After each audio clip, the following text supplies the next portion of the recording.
Buenos días a todos. Es para mí un placer darles la bienvenida a este primer encuentro. Quiero comentarles que este encuentro obedece a la intención que la Secretaría tiene de acompañarlos durante este periodo de contingencia en tres temas fundamentales. Uno tiene que ver con la evaluación de los aprendizajes, otro con este acompañamiento y también con este fortalecimiento de la educación socioemocional. Y un tercero que estamos seguros que también iremos enriqueciendo durante este periodo y el que viene sobre el fortalecimiento académico a nuestros estudiantes. Todos sabemos que esta situación de contingencia ha transformado nuestra forma de operar, ha transformado nuestras prácticas y hay siempre pues inquietud sobre cómo lo estamos haciendo, si lo que estamos haciendo es lo más adecuado. Y bueno, primero decirles, queridas maestras y maestros, que en la Secretaría de Educación de Guanajuato nos sentimos muy orgullosos de ustedes, porque hemos visto y tenemos muchas evidencias del arduo trabajo que están haciendo, de un trabajo que pues obviamente la sociedad está reconociendo. Puede haber algunas incidencias, puede haber algunas circunstancias que a todos, padres de familia, alumnos, ustedes, nosotros, pues obviamente en algunos momentos nos sentimos rebasados, pero creo que como en este ejemplo, hace rato comentaba con nuestra ponente del día de hoy, la maestra Patricia Frola, que hemos tenido una respuesta muy favorable por parte de ustedes. Estamos conectados o estamos registrados 14,000 asistentes a esta conferencia, lo cual nos habla del interés y del compromiso que ustedes tienen. También aprovecho para desearles que se encuentren muy bien ustedes y su familia y decirles que no se desespere, ¿verdad? Que estamos aquí para ustedes y que obviamente juntos vamos a lograr salir triunfales del ciclo escolar y obviamente ingresar al siguiente con las mejores o con las mayores certezas que sea posible y el acompañamiento que es necesario para ello. Y bueno, como ustedes saben, en esos tres ejes que les comentaba, empezamos hoy con la maestra Patricia Frola, que usted ya es muy conocida por ustedes. La conferencia que está anunciada para el día de hoy es qué, cómo y con qué evaluar. Y bueno, no necesito mucho ahondar sobre la experiencia de la maestra Frola, pero me voy a permitir darle una breve semblanza. Ella es directora general del Centro de Investigación Educativa y Capacitación Institucional, es maestra en Psicología y Educación Especial, es postulante finalista ante el Senado para la Junta Directiva de Mejora Edu en 2019. Fue participante en el programa de visita estudio a Finlandia 2019 para líderes educativos en la Universidad de Turku y además pues ha sido ponente en foros nacionales e internacionales en Toronto, Chile, La Habana, Portland, Costa Rica, Guatemala, Ecuador, entre otros. Es consultor y capacitación de docentes y directivos de más de 300 instituciones educativas del país. Y pues obviamente es un excelente ponente para empezar este encuentro virtual sobre evaluación de los aprendizajes y educación socioemocional. Maestra Frola, bienvenida y muchas gracias por responder a nuestra invitación a participar. Maestra Esmeralda, al contrario, un gusto estar aquí nuevamente y sobre todo, pues agradecerles a ustedes como autoridades ese interés, esa continuidad y esa consistencia en sus decisiones institucionales. Le doy las gracias a usted como se las doy también a la maestra Belina, ¿verdad? Que está muy pendiente también en estos procesos, también a la maestra Erika y por supuesto a la maestra Itzel. Yo creo que forman un equipo, una flor imperial de reinas destacadas en esta materia, porque de verdad que su organización, mis respetos, y no estoy hablando al aire, llevo años trabajando con y para ustedes. Entonces, sé de lo que estoy hablando. Y qué bueno estar como en familia, qué bueno este poder de convocatoria que tuvieron para, pues sí, quitar un poquito el estrés, pero también ofrecer algunas alternativas, ¿no? De ya muy metodológicas de qué podemos hacer. Entonces, este asunto de la evaluación es a nivel nacional el dedo en la llaga, es a nivel nacional el punto crítico, qué va a pasar con la evaluación. En general, la evaluación es un tema polémico por naturaleza. La evaluación, nosotros decimos, los que nos dedicamos a esto, decimos que la evaluación o se le ama o se le odia, por todas las consecuencias y todo lo que conlleva. Pero al final del día la evaluación tiene que servir para una mejor y más documentada toma de decisiones. Es el propósito fundamental, la toma de decisiones hacia la mejora. De tal suerte que partimos de un principio básico, nadie va a evaluar, nadie va a hacer evaluaciones para no procurar la mejora. Eso queda como por sentado, es la base, pues. Entonces, pues me voy a permitir dar inicio compartiendo la pantalla. Nada más, si quisiera que el maestro Diego me apoyara en esto para compartir pantalla. Sí, igual. Deseo, sí. Ok, y aquí está. Bueno, pues antes que nada, maestros, maestras del estado de Guanajuato, pues bienvenidos todos. ¿Me puede compartir la presentación? Otra vez dándole clic en el mismo botoncito. Ok, a ver. ¿No se compartió? No, todavía no se ve. A ver. Compartir.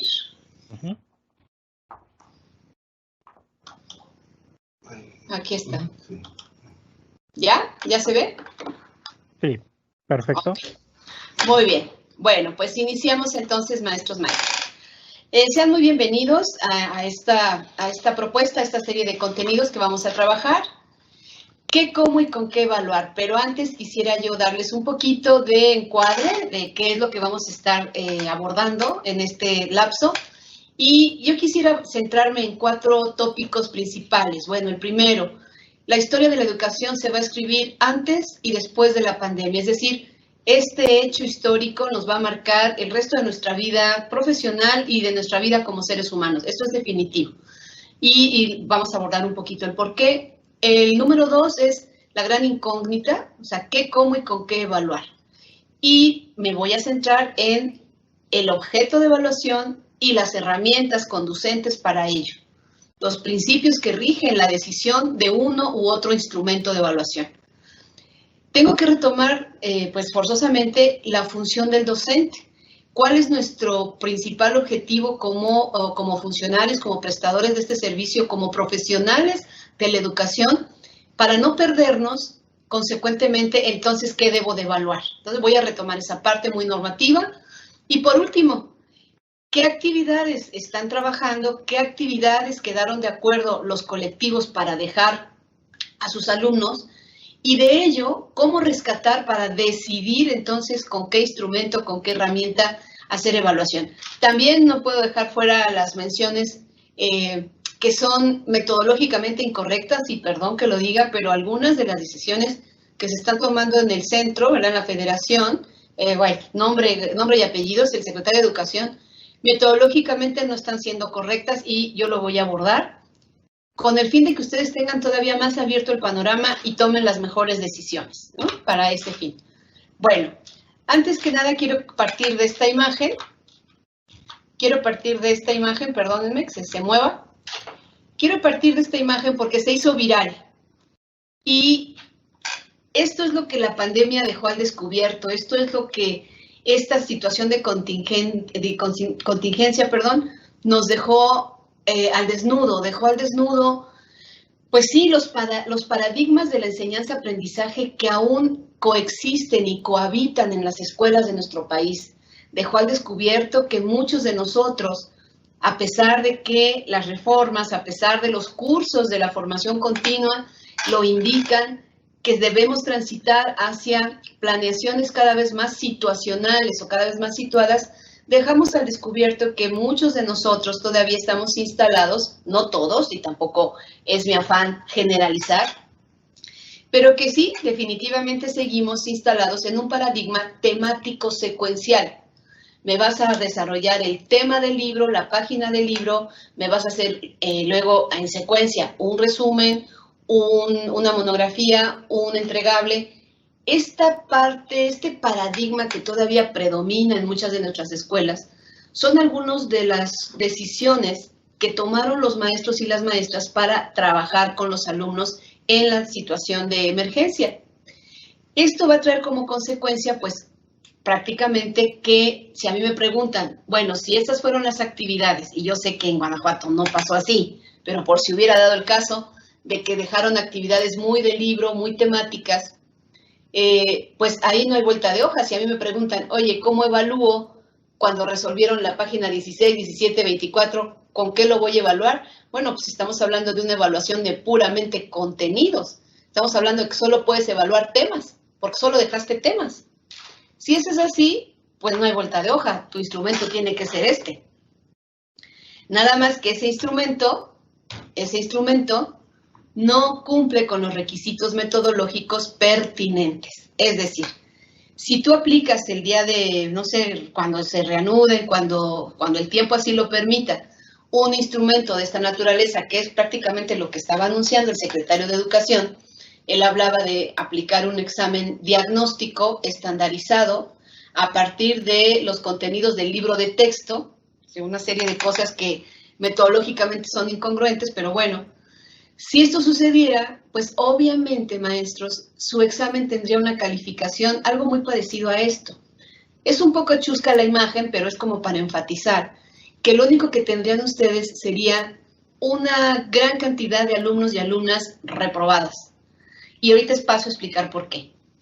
Tendrían que empezar por hacer este tipo de exámenes, pero obviamente iban a caer en la simulación, porque efectivamente los alumnos y las alumnas no tendrían ese dominio de contenidos como para responder a un examen a partir de aprendizajes esperados, o peor aún, a partir de los temas del libro de texto, que al final del día el libro de texto no es el programa, el libro de texto no son los aprendizajes esperados, el libro de texto es simple y sencillamente una herramienta, un insumo, un cúmulo, un repositorio de contenidos, es lo que tiene el libro de texto.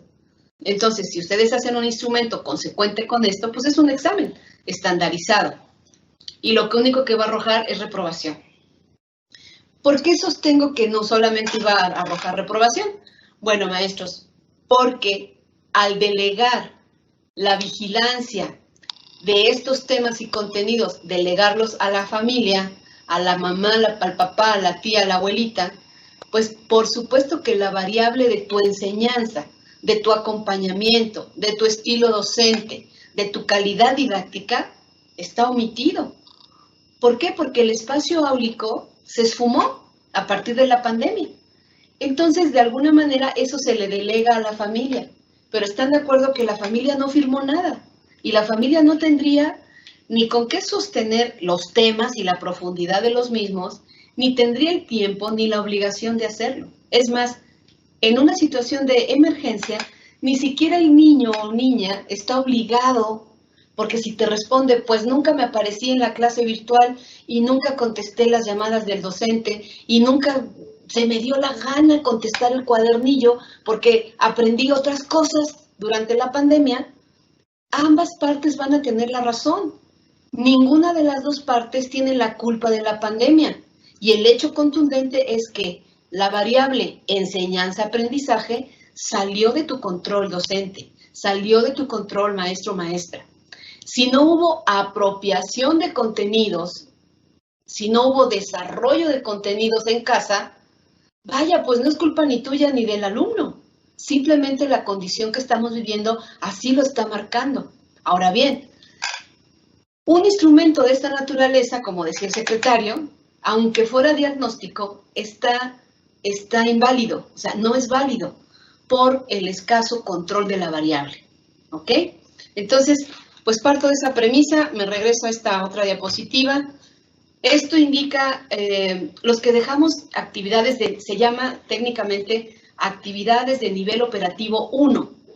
Nivel operativo 1 abarca esas actividades o estrategias didácticas que solo procuran el desarrollo temático, un resumen, una monografía, un apunte, ilustrar un cuestionario que yo les dejé, lo van a buscar en el libro de texto, vaya, muy temático. Estas actividades de nivel operativo 1 sí sirven, sí son útiles, pero cuando tengo la propuesta didáctica de las estrategias didácticas de nivel operativo 2 y de nivel operativo 3. Es decir, yo te acepto, léeme las páginas, resuélveme las páginas del libro de texto y con lo que tú desarrolles ahí, es con lo que vas a nutrir una escenificación, un programa de radio, una parodia musical de manera colaborativa, es decir, una actividad que vaya al desarrollo de competencias, no tanto al desarrollo de contenidos. Entonces, en este sentido, mi paradigma de enseñanza-aprendizaje ya tiene que haber transitado a lo situacional, ya no a lo temático estrictamente. Y bueno, parto de la premisa que esto fue decisiones de un colectivo, que esto fueron decisiones antes de que se declarara la campaña de la sana distancia. Estos fueron decisiones que se tuvieron que tomar a nivel de los colectivos. Entonces, un examen de esta naturaleza, metodológicamente, es lo que corresponde con el desarrollo de no más temas. Esto sí corresponde, pero no va a servir de gran cosa.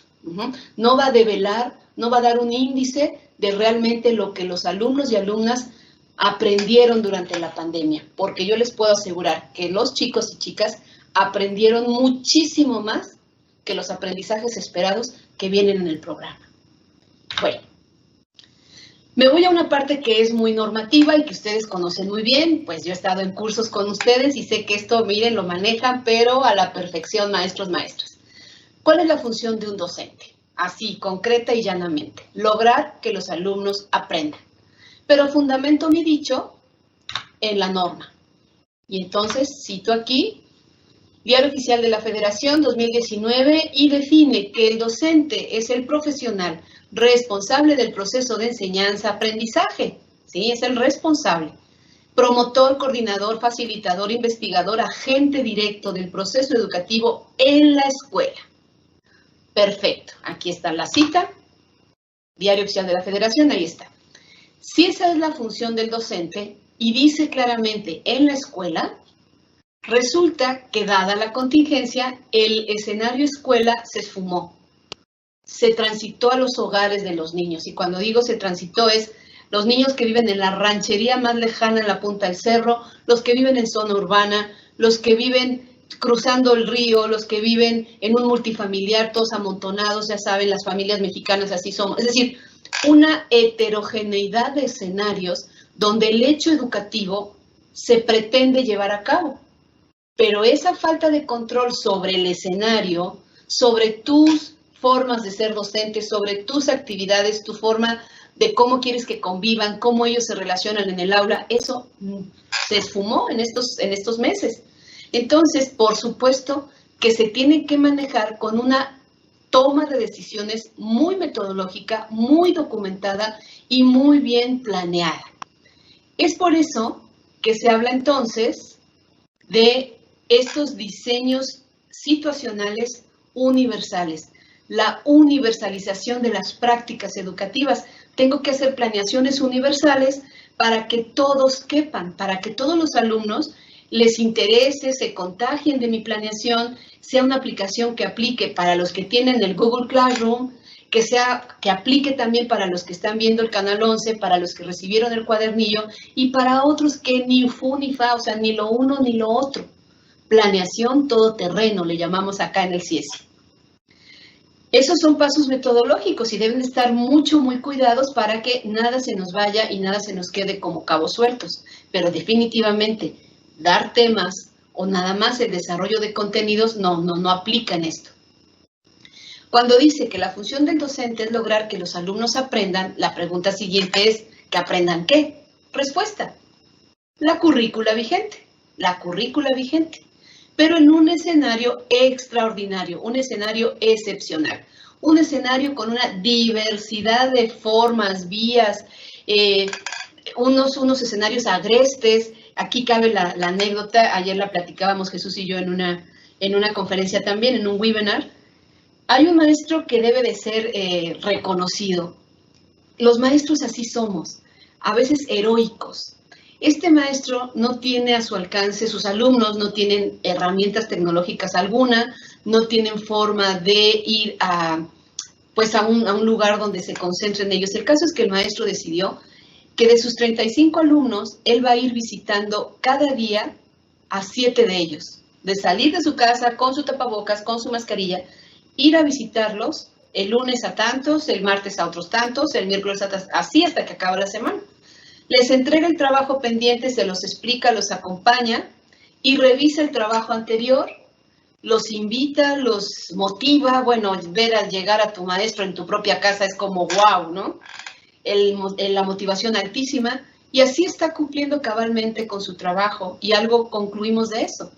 Aquel docente que es responsable lo va a hacer con pandemia, sin pandemia o a pesar de la pandemia.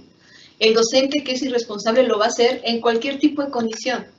Asimismo, los maestros que tienen esa vocación van a desarrollarla con las autoridades, sin las autoridades o a pesar de las autoridades. Es un hecho.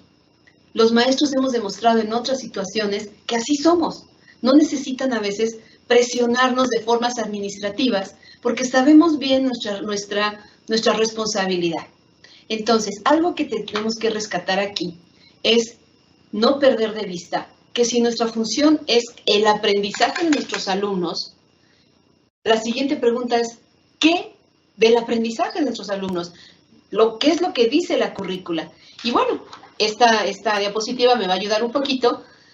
Si yo ya entendí que lo mío es el aprendizaje a través de diseños situacionales, incluyentes, cooperativos, retadores, situacionales, y si algo tenemos con esta pandemia, son situaciones de donde aprender. Entonces, dejo un poquito a un lado esta entidad curricular que es la más cercana, pero también es la más temática. Los aprendizajes esperados. Puedo brincarme a otra entidad curricular dentro de la jerarquía de la misma plan y programas. Puedo trabajar acerca de los campos de formación, las competencias de los campos de formación son más abarcativos y puedo trabajar a ese nivel. También puedo referirme a ¿qué aprendieron, chicos? Si yo les dejo un proyecto y alguien me dice, estamos haciendo composta en mi casa porque hay mucha basura que se genera, claro, ahora todos amontonados en casa, pues hay mucha basura que se genera. Entonces a alguien le interesa un proyecto de cómo hacer composta, ese proyecto me va a ir, olvídate de los aprendizajes de los aprendizajes esperados. Vas a brincar a una jerarquía curricular de aprendizajes clave. Es más, si le buscas la conexión curricular, vas a encontrar que de los 11 ámbitos del perfil de egreso, el de ciencias naturales, el que tiene que ver con el estudio del pensamiento científico, tiene mucho que ver con el elaborar composta en casa. Entonces, el alumno te está mostrando que aprendió mucho más que un aprendizaje esperado, incluso podemos decir que le abonó a ese rasgo del perfil de egreso. De tal manera que algo que yo te puedo firmar y te lo podemos súper asegurar es que no vas a encontrar un solo alumno que no haya aprendido. Es decir, la frase, ya quítala del vocabulario. Este no aprendió. A ver, espérame. Perdón. Su aprendizaje jamás se ha detenido desde el día 1 de la pandemia. Su desarrollo cognitivo, su evolución mental, su evolución socioafectiva como ser humano, no se ha detenido desde el día 1 de la pandemia. Que nosotros no encontremos el instrumento de evaluación adecuado, metodológicamente correcto para evaluar eso no es problema del alumno. ¿Sí me explico? Entonces, cuando te dicen, bueno, fíjese que en mi casa aprendí juegos de cuando mis abuelitos eran niños, aprendí juegos tradicionales. Perfecto. Eso que aprendió no se va a relacionar con un aprendizaje esperado. Un aprendizaje esperado es muy cortito de miras. Eso se va a relacionar con respeto de tradiciones. Y eso es un rasgo del perfil de egreso, ¿verdad? Y si tuvo algo que ver con aprender a convivir, bueno, nos graduamos en competencia para la convivencia.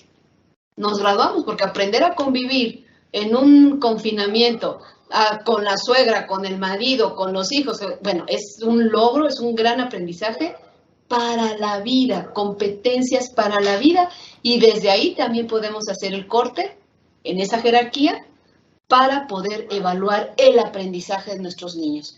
Una alumna que te dice, pues yo extrañaba siempre a mi mamá porque trabaja todo el día, pero con la pandemia aprendimos a convivir mejor y mi mamá me dedicó más tiempo.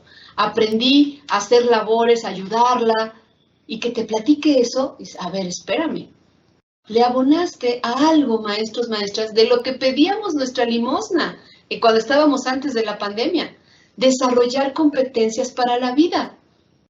¿Qué es lo que tendríamos que hacer?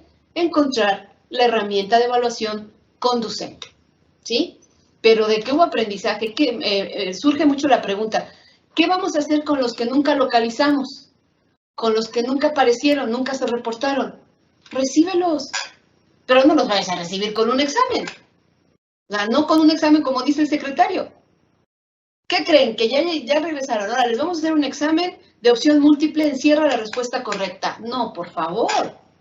Pero yo creo que es lo que menos esperarían los alumnos y alumnas recibir de nosotros. Primero que nada, nárrame, ¿cómo te fue? ¿Cómo te sientes? ¿Perdiste algún familiar? ¿Perdieron alguna amistad? Estoy feliz de verte, de que sobrevivimos.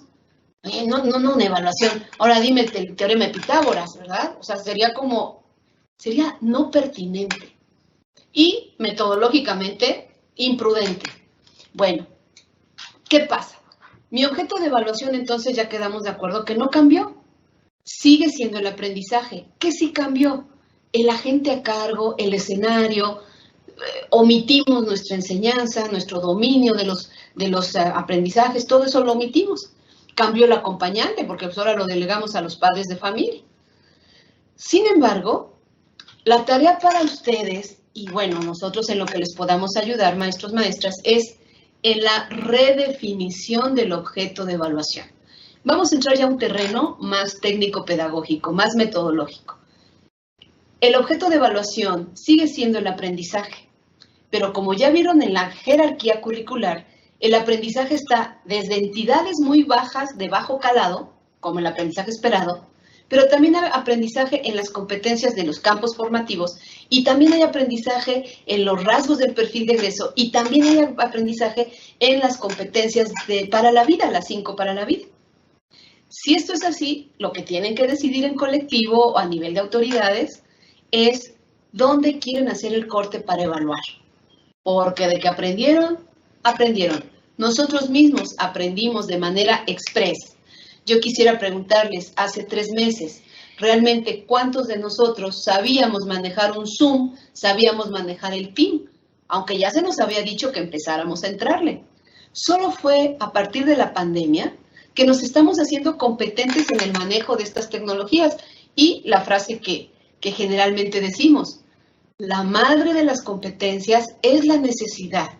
Y justo lo podemos ejemplificar en nuestra persona docente como en la persona de los niños que estuvieron confinados en su casa. Bueno, que siguen todavía ahí. Entonces, primer paso, tenemos que tomar acuerdos. ¿Cuál será el objeto de evaluación cuando se haya el tiempo y el espacio para hacer evaluación? El hacer evaluación de manera temática va a traer como consecuencia un alto índice de reprobación. Y ojo, maestros, maestras, yo sé que aquí a lo mejor hay solamente de educación básica, pero ¿no les parece que es un momento de crisis donde muchos de los alumnos, sobre todo los más grandecitos, se van a cuestionar si regreso y lo primero que hago es reprobar porque me ponen un examen que no estudié nada? Yo estoy incumpliendo al no haber hecho mi cuadernillo, al no haber hecho mis resúmenes, mis preguntas, no las hice. Pero también mi maestro y mi maestra incumplieron, porque no me acompañaron, porque no me dieron clase. Ahí se lo enjaretaron a mi abuelita ni lee. ¿Sí me explico? Hacer una evaluación en este momento, en este punto, y una evaluación aparte estandarizada y totalmente dirigida a contenidos, es una masacre. ¿Qué necesidad? ¿Sí me explico? Entonces, redefinamos el objeto de evaluación en las jerarquías más elevadas. Voy a pasar a la siguiente diapositiva. Miren, Esta es la jerarquía curricular. Definitivamente para hacer un instrumento de evaluación no les recomiendo que sea sobre aprendizajes esperados, pero pues sí de los campos de formación, ahí hay competencias que evaluar, aprendizajes clave, los rasgos del perfil de egreso y las competencias para la vida. De ahí sí podemos sacar carnita para hacer un instrumento o una herramienta de evaluación. Es cosa que ustedes decidan. Voy a ser todavía más concreta. Observemos este rasgo del perfil de egreso. Si quieren ustedes hacer el corte de objeto de evaluación, se le llama técnicamente el perfil de referencia, definir el perfil de referencia. Miren ustedes, se dice que al término, este me encanta, ahorita veo el de secundaria, preescolar. Digan ustedes si no pueden garantizar que el alumno preescolar, la alumna de preescolar, aprendió algo de esto. A partir de la pandemia, muestra curiosidad y asombro, explora el entorno cercano, plantea preguntas, registra información, elabora representaciones sencillas y amplía su conocimiento del mundo. Maestros, maestras, nomás con chutarse la conferencia del doctor Gatell, cubrió aprendizajes direccionados a eso. ¿Sí me explico? Ahora hay que sentarse a ver cómo hacemos el instrumento. Secundaria. Formula preguntas para resolver problemas, se informa, analiza y argumenta las soluciones que propone y fundamenta sus conclusiones. Observen a los chicos de secundaria, están metidísimos en las noticias, en el índice, en la tasa de mortalidad, en la tasa de... Vaya, están lo tienen muy a la mano. Entonces, ¿podríamos decir que no le abonaron al perfil de egreso? Claro que no. Nosotros mismos le hemos abonado a una serie de competencias que antes no teníamos. Bueno, evaluar el aprendizaje es para mejorarlo, ¿sí? Y como sigue siendo nuestro objeto de evaluación, pues ahí tenemos que distinguir que para evaluar el aprendizaje hay métodos cuantitativos y cualitativos. El cuantitativo, por la contingencia y por las características de las variables que están fuera de nuestro control, quedarían temporalmente descartados. Me refiero a las pruebas objetivas, a las pruebas sumativas, ¿verdad? A las que son de opción múltiple. Quedarían metodológicamente ahorita no competen, porque no hay un dominio de contenidos garantizado por parte de quien lo debe garantizar. Entonces nos orillaríamos a los métodos cualitativos, que siguen siendo para evaluar el aprendizaje. Y en esos cualitativos, pues está la rúbrica, la lista de cotejo, la escala estimativa.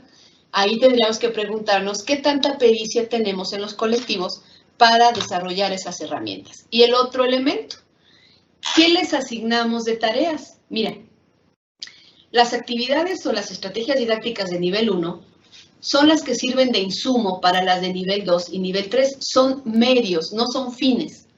Yo te puedo dejar un resumen, pero es un medio para un debate. Yo te puedo dejar la monografía o un cuadro comparativo en el cuaderno, pero eso es un insumo para un proyecto. ¿Sí me explico? No son fines, son medios. Entonces, cuando yo tomo la decisión, puedo incluso decir, a ver, les cambio 5 resúmenes y las 8 páginas del libro de texto, se las canjeo por un buen proyecto retador, desafiante, que sea en colaboración con tus hermanos, donde metas a los abuelitos, ¿sí? Vamos a hacer una parodia musical. Proyecto, la parodia musical, y quiero que me envíen como evidencia, pues no sé, una foto. No tengo con qué sacar fotos. Un dibujo. No tengo colores para dibujar, házmelo a lápiz. ¿Sí me explico? Pero el diseño didáctico de nivel 3, abarcativo, más universalizador, más hacia todo terreno, pues. Esa sería la idea. Entonces, no perder de vista que maestros, hasta en las estrategias didácticas hay niveles. Entonces, en esta mecánica, pues cada colectivo tendría que empezar a tomar sus decisiones. Si el paradigma se dan cuenta que sigue siendo de puro desarrollo temático, ok, pues tomar decisiones para ir transitando a lo más situacional. Ahora bien, La herramienta que ustedes decidan, nada más yo les puedo aportar, recomendar que cubra con los 4 principios que garantizan la validez de cualquier instrumento. Un instrumento de evaluación debe ser válido y debe ser confiable. No debe estar hecho nomás así al vapor. Y debe cumplir con 4 principios, principios evaluativos. Cualquier instrumento, cualquier herramienta debe ser, primero que nada, útil. Debe ser plausible de llevarse a cabo, de aplicarse. Debe ser ética y debe ser exacta.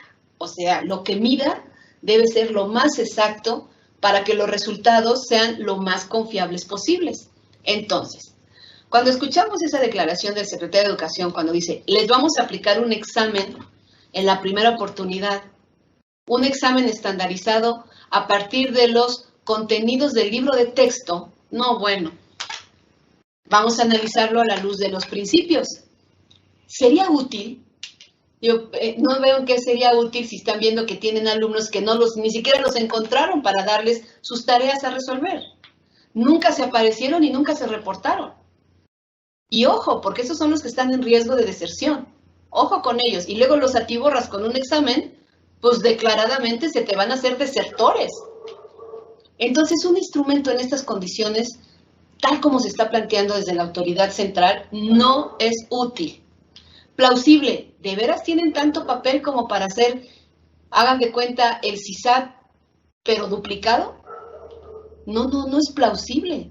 Si el confinamiento sigue, ¿cómo les vas a hacer llegar la evaluación? Y si no sigue, ¿cómo vas a imprimir tantos exámenes? Donde se te va a traslapar con el CISAT, que de por sí hay que hacerlo, y que también es diagnóstico. No es plausible. Ético. ¿Te parece ético que tú no estuviste al frente de la enseñanza-aprendizaje? Lo delegaste a la familia. No sabes si la familia fue colaboradora o no lo fue. Y vienes a justiciar a los chiquillos con un examen temático, no es ético. Y por supuesto no va a ser exacto. ¿Por qué no va a ser exacto? No va a cumplir con el principio de la exactitud en un instrumento de evaluación. Porque lo que estás midiendo no estuvo bajo tu control.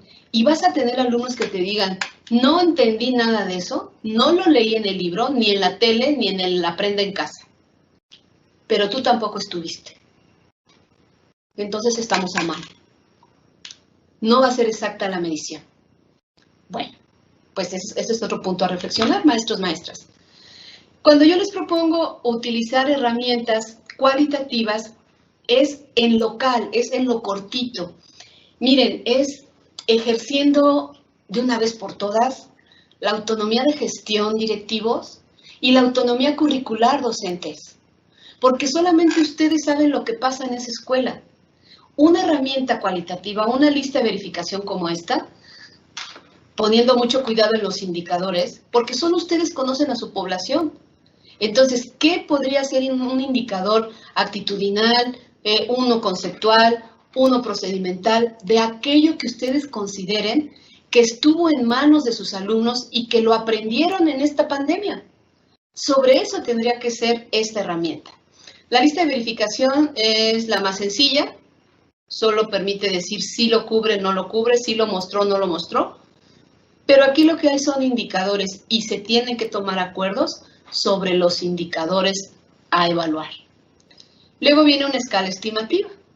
Si ustedes, por ejemplo, no sé, voy a tomar que les dejaron como proyecto en casa la parodia musical y vamos a ver evidencias, que me manden una foto o un dibujo, pues, de cómo se veían haciendo la parodia musical, la familia, los hermanitos ahí. Pues sería con una escala estimativa, presentan su producción en tiempo y forma, contemplan los elementos de una parodia, exponen su parodia de forma clara y coherente, sustentan su información en fuentes confiables, tú les tuviste que sugerir en qué parte, ahí sí, de la herramienta libro de texto, donde venía que es una parodia, ejemplos de parodias donde los podían encontrar, pregúntale a tus abuelitos, no falta el abuelito ahí medio político que sabe parodias políticas, qué sé yo. Consultan, delegan funciones entre los miembros del equipo. ¿Qué le tocó aportar a tu abuelita? ¿Qué le aportó a tu hermano? ¿Qué hiciste tú en esa parodia musical? Son cosas evaluables y que van justo al desarrollo de competencias, maestros, maestras. Esa es la escala estimativa. Y bueno, ya si estamos centrados en gastos, si ya estamos espléndidos, pues entonces elaboraríamos una rúbrica, el top 10 de todas las herramientas cualitativas. Una rúbrica es más compleja para elaborar y más completa, pero también es un poquito más objetiva. Dentro de tanta subjetividad, es un poquito más objetiva. Una rúbrica tiene igual indicadores de evaluación que deben ser criterios conceptuales, pero también procedimentales, pero también actitudinales. ¿Por qué? ¿Por qué debe haber de los 3 indicadores en una herramienta?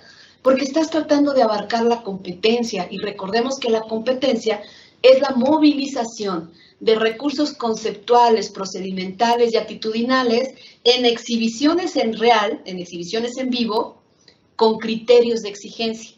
Entonces, por eso debe haber siempre indicadores actitudinales, procedimentales y conceptuales.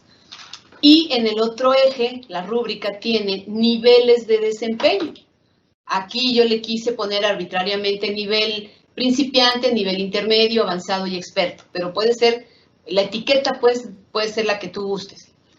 En el cruce del indicador con el nivel de desempeño, o sea, esto que está en rosa, estos cruces, se llaman descriptores y tienen como función describir la conducta o el nivel de desempeño que tus alumnos están mostrando para asignarles el nivel. ¿Ok? Entonces aquí, por ejemplo, contempla todos los elementos solicitados la parodia. Bueno, si carece de más de 3 elementos solicitados, pues no hay vuelta de hoja, vas a tener nivel principiante aquí.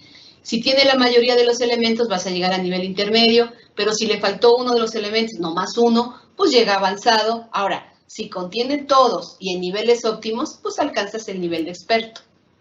Con esa precisión, la herramienta, maestros, maestras. ¿Ah? Yo quiero pensar que están anotando sus dudas y sus preguntas en el chat o para que ahorita las abordemos. Yo quisiera cerrar con algunas palabras clave, con algunas ideas clave de mi exposición para que ustedes, primero que nada, no se estresen por la cuestión de evaluación. Al final del día, evaluar no es sinónimo de acreditar. ¿Sí me explico? Cuando queda claro que tu objeto de evaluación es el aprendizaje, despreocúpate. Nadie reprueba. ¿Sí me explico? Nadie reprueba porque le abonaron, haya sido como haya sido, le abonaron a los aprendizajes clave, le abonaron a los aprendizajes de las competencias para la vida, del desarrollo de competencias. Serénate en ese sentido, porque no vas a poder reprobar a ningún chico porque no te cumplió al llevarte el cuadernillo. El cuadernillo no es su aprendizaje, ¿eh?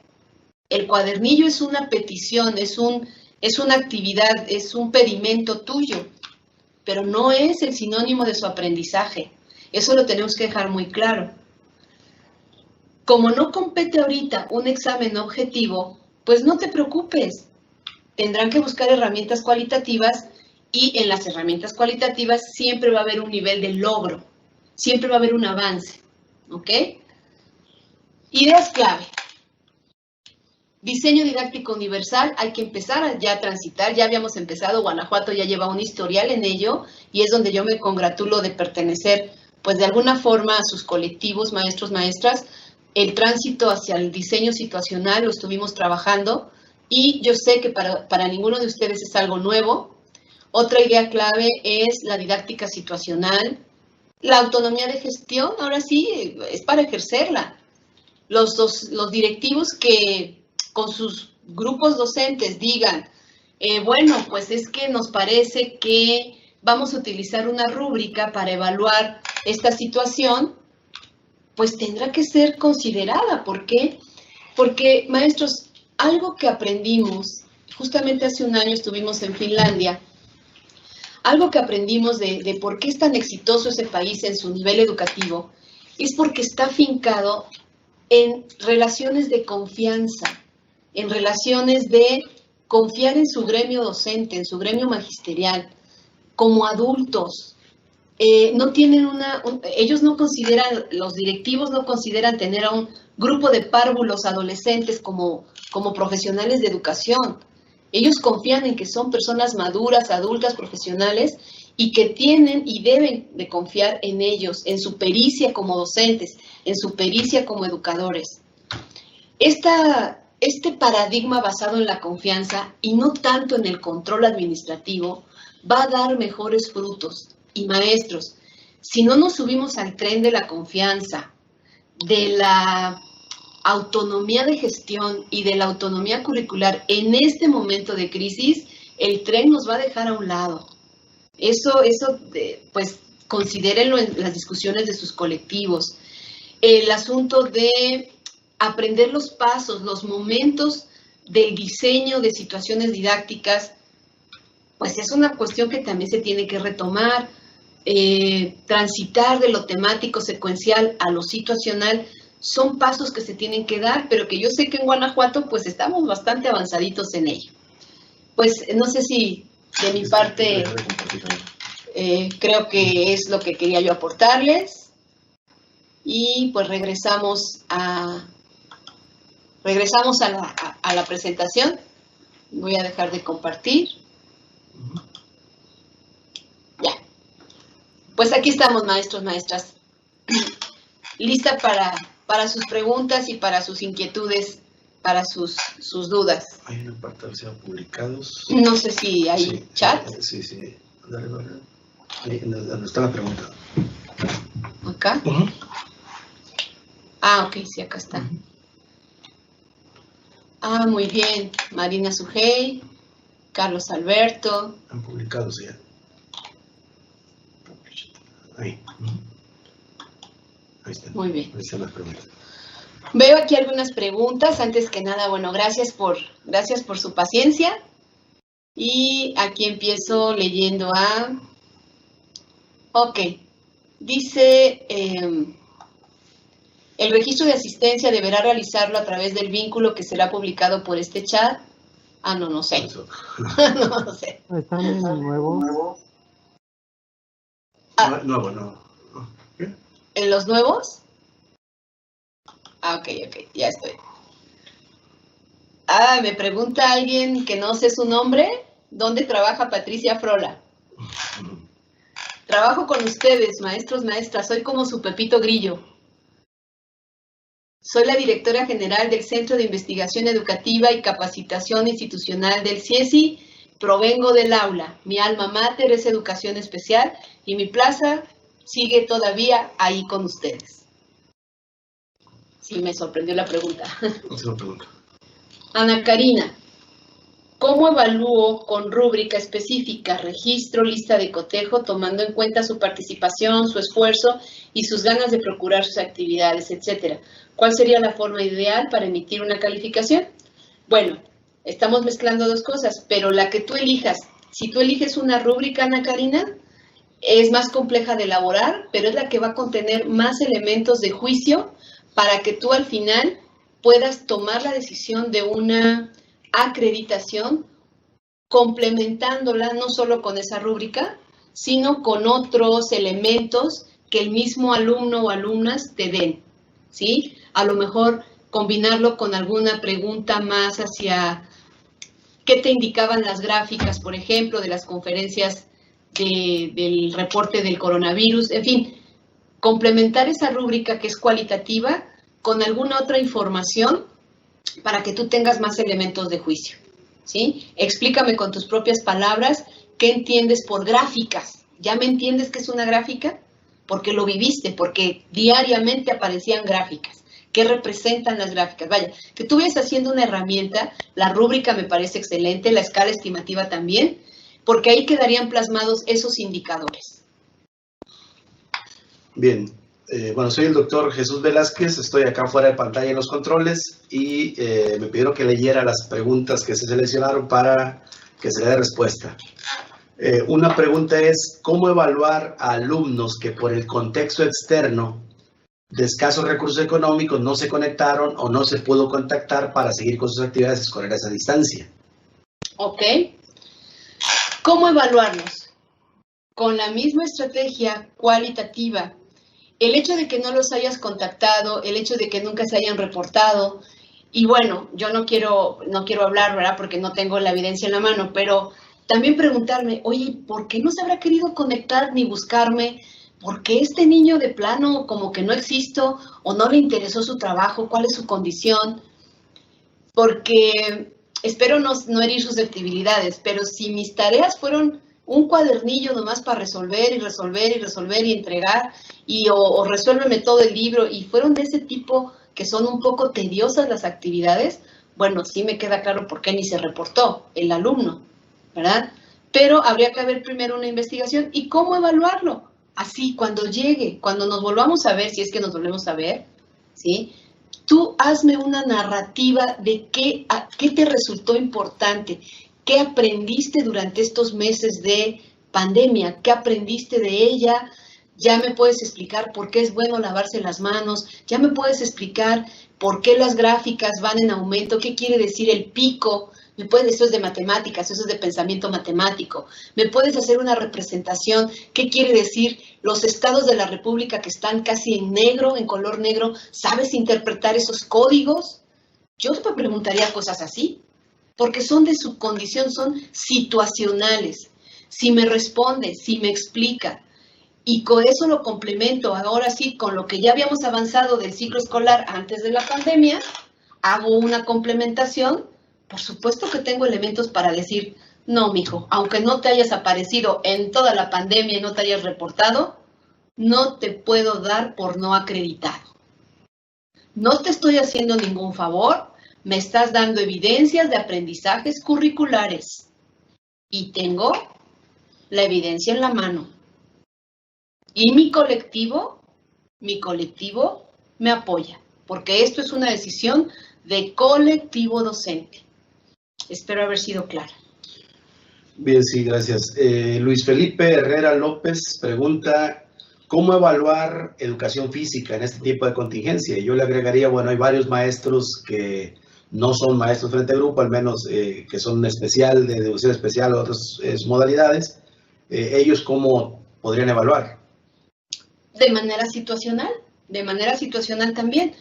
Una escala estimativa, se me ocurre una lista de cotejo. Los maestros de educación física son muy hábiles en hacer listas de cotejo y simplemente que te den evidencia de esa parte de la corporeidad, de qué actividades les dejaste, te saben hoy decir por qué es bueno hacer ejercicio en casa, las activaciones, las panzas activas o pausas activas, quedan como muy a cargo de los maestros de educación física.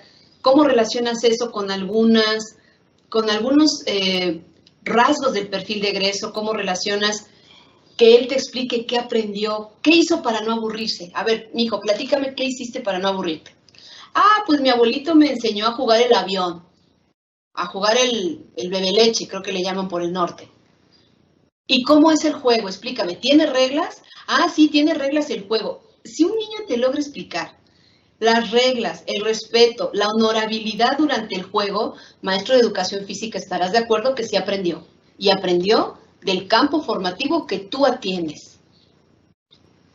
Habrá que encontrar las preguntas y la herramienta conducente.